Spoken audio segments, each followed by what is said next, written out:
Les facteurs du centre de tri de Mamers ont repris le travail ce matin.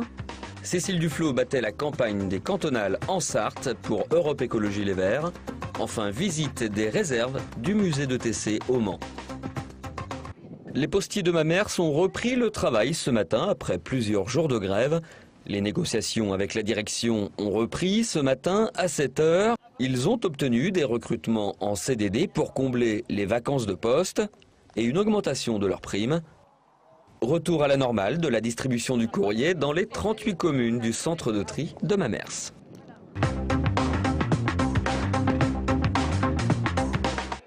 Obtenir un premier siège au Conseil général, c'est l'objectif d'Europe Écologie Les Verts au soir des élections en Sarthe, le 27 mars.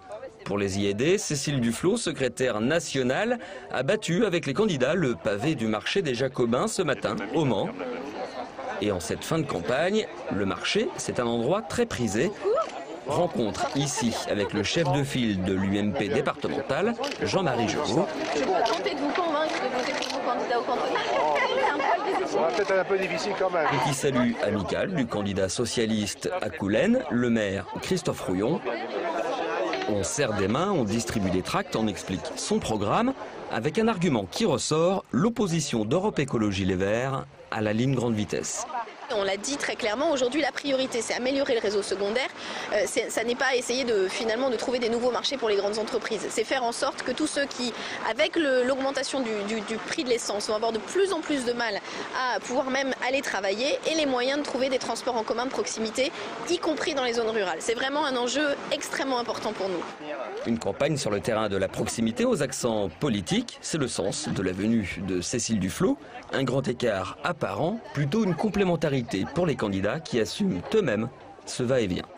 Il n'y a pas de déconnexion entre la politique et la vie quotidienne. La politique, c'est la vie quotidienne. Et Europe Écologie Les Verts, c'est des candidats qui ne sont pas des politiciens professionnels, qui justement s'emparent de la vie quotidienne et des problèmes que tout le monde ressent pour y donner des débouchés politiques. Donc nous, on ne fait pas du tout la distinction entre ce que vous dites la politique et la vie quotidienne. Évidemment que les deux vont ensemble.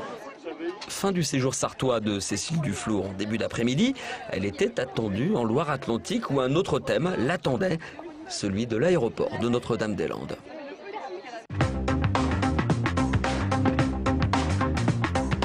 Et puis nos partenaires pour les élections France Bleu Maine et le Maine Libre organisent des débats d'avant-premier tour. Pour le canton de Mamers, l'enregistrement est public à la salle des fêtes de la ville de 12h30 à 13h.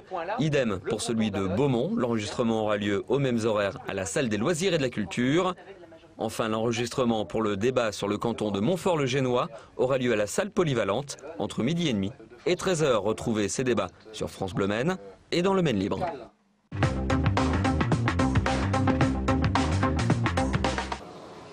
La collection du musée de TC s'est étoffée. Depuis le 8 mars, ce musée de France est devenu propriétaire de toutes les œuvres déposées par l'État avant 1910.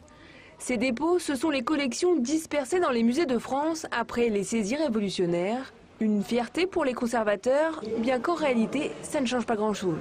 Ça ne va rien changer financièrement puisque en fait les restaurations, même quand c'était encore propriété de l'État, c'était par exemple quand on restaurait des tableaux déposés par l'État, c'était à la charge de la ville du Mans. Donc ça ne va pas changer grand-chose au niveau financier, mais au niveau moral, on va dire que c'est plus agréable de savoir que ces collections sont devenues, que ces dépôts sont devenus des collections municipales. Ce transfert de responsabilité, c'est l'occasion de farfouiller dans les réserves du musée. Pourtant, aucun chef-d'œuvre ne devrait ressortir des cartons. Les plus belles pièces sont déjà exposées, à l'instar de Jeune Italienne d'Ange Tissier, qui est habituellement visible au public. Il est rangé uniquement pendant les travaux de rénovation du musée. Il fait partie des 69 œuvres cédées. On est en 1869, à l'époque où les impressionnistes commencent à vraiment exposer leurs toiles, et on est à l'opposé de la peinture impressionniste. On a une peinture extrêmement lisse, où on ne voit pas du tout un coup de pinceau, qui est une peinture plus académique, une autre manière de peindre. Parmi la collection, ce tableau, Un coq et une poule d'Anne Valéié-Coster, est en ce moment même au Japon pour une exposition. D'après nos informations, il est épargné de la catastrophe naturelle de la nuit dernière. La toile est donc partie, propriété de l'État. Elle reviendra en mai, propriété du Mans.